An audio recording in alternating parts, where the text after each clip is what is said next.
जय हिंद दोस्तों।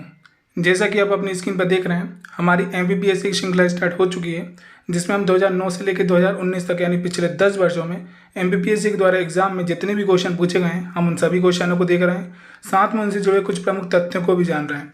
इस सीरीज़ के अंतर्गत हम 2 सब्जेक्ट कंप्लीट कर चुके हैं, जो है हिस्ट्री और पॉलिटी। उनके हम 10 वर्षों के क्वेश्चन जो एमपीपीएससी ने पूछे हैं अभी तक एग्जामों में, हमने उन सभी क्वेश्चनों को देख लिया है और उनसे जुड़े हुए कुछ प्रमुख तथ्यों को भी जाना है। अगर आपने अभी तक उन दोनों सब्जेक्टों की वीडियो को नहीं देखा है तो हमारे चैनल पर जाकर आप देख सकते हैं। और ये जो नया सब्जेक्ट हमने स्टार्ट किया वो है हमारा पर्यावरण और पारिस्थितिकी, जिसकी ये फर्स्ट वीडियो है। तो चलिए हम स्टार्ट करते हैं। 1 बाय 1 में आपको क्वेश्चन बताऊंगा, आप वीडियो को पॉज करके आपको क्या आंसर लगता है उसको दिए गए आंसर से मैच करिएगा, और लास्ट में वीडियो के हमें कमेंट सेक्शन में ये जरूर बताइएगा कि टोटल आपके कितने क्वेश्चन सही हैं। तो फर्स्ट क्वेश्चन है,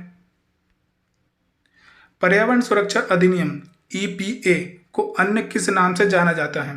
ऑप्शन ए छाता विधान, ऑप्शन बी छड़ी मुबारक, ऑप्शन सी पर्यावरण विधान, ऑप्शन डी इको संरक्षा नियम।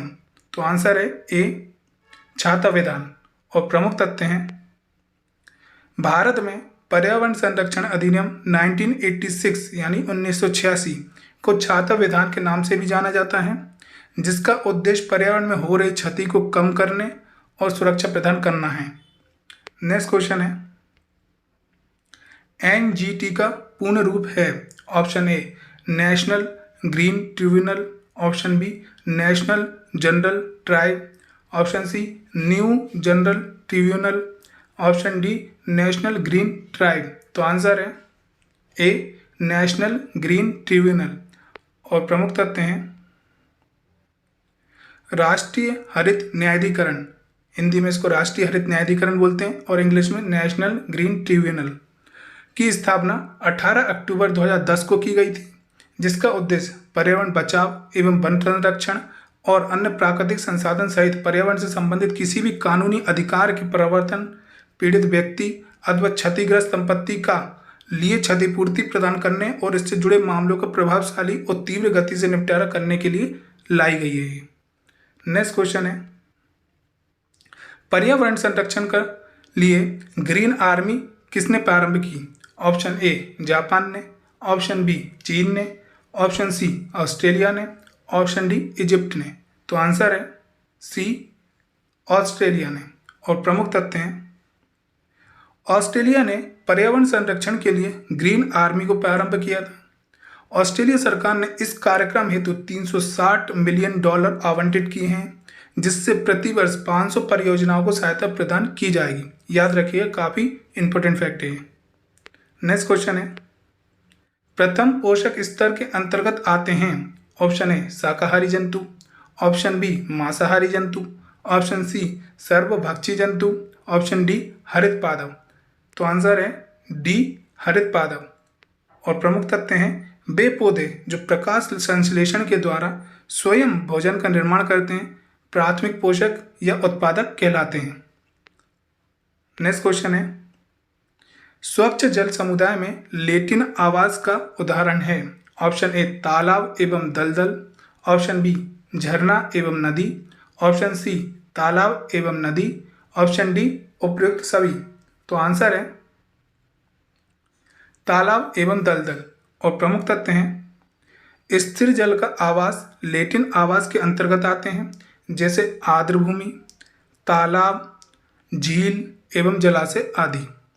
नेक्स्ट क्वेश्चन है, साइलेंट वैली परियोजना निम्नलिखित में से किस राज्य से संबंधित है? ऑप्शन है Uttarakhand, option B Himachal Pradesh, option C Kerala, option D Tamil Nadu. तो आंसर है सी केरल।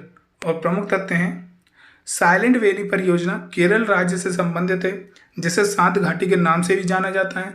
यहाँ प्रचुर जैव विविधता पाई जाती है। यह केरल के पलक्कड़ जिले में 12 किलोमीटर लंबी एवं 7 किलोमीटर चौड़ाई में विस्तृत है। तो दोस्तों, हमारे साइलेंट वैली से संबंधित कुछ और प्रमुख तथ्य हैं जो मैं आपको बता देता हूँ, जो कि एग्जाम के पॉइंट ऑफ व्यू से काफ़ी इंपॉर्टेंट हो सकते हैं। तो वे इस प्रकार हैं कि शांत घाटी को यानी साइलेंट वैली को बायोस्फीयर रिजर्व घोषित कर दिया गया है। इस घाटी को वर्ष 1984 में नेशनल पार्क घोषित किया गया था। तो दोस्तों, ये कुछ अन्य महत्वपूर्ण तथ्य थे जो मैंने आपको बता दिए। आप चाहें तो इन्हें नोट डाउन भी कर सकते हैं अगर आपको लगता है तो। नेक्स्ट क्वेश्चन है, रेट डाटा बुक अथवा रेड लिस्ट से संबंधित संगठन है। Option A UTES, option B IUCN, option C IBWC, option D WWF। तो आंसर है बी IUCN। और प्रमुख तथ्य हैं, IUCN एक अंतर्राष्ट्रीय संगठन है जो प्रकृति संरक्षण एवं प्राकृतिक संसाधनों के सतत प्रयोग के क्षेत्र में कार्यरत है।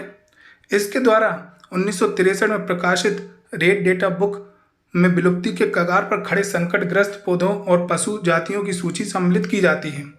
तो दोस्तों, IUCN से ही संबंधित कुछ और अन्य तथ्य हैं, वो इस प्रकार हैं। IUCN की जो स्थापना हुई थी वो 5 अक्टूबर 1948 को स्विट्जरलैंड के ग्लाइंड शहर में हुई थी और यह वर्ल्ड कंजर्वेशन यूनियन के नाम से भी जाना जाता है। इसका जो कार्य होता है, यह संयुक्त राष्ट्र संघ एवं अन्य अंतर सरकारी एजेंसियों के लिए विश्व वन्यजीव कोष यानी वर्ल्ड वाइड फंड के कार्यों के साथ समन्वय स्थापित कर वैज्ञानिक रूप से संरक्षण तकनीक को बढ़ावा देता है। तो याद रखिएगा। नेक्स्ट क्वेश्चन की तरफ बढ़ते हैं।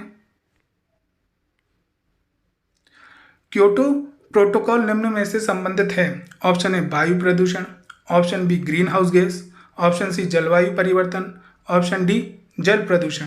तो आंसर है सी जलवायु परिवर्तन। और प्रमुख तथ्य हैं, क्योटो प्रोटोकॉल एक अंतर्राष्ट्रीय समझौता है जिसकी स्थापना जापान के शहर क्योटो में 11 दिसंबर 1997 को हुई और 16 फरवरी 2005 से ये प्रभावी हुआ।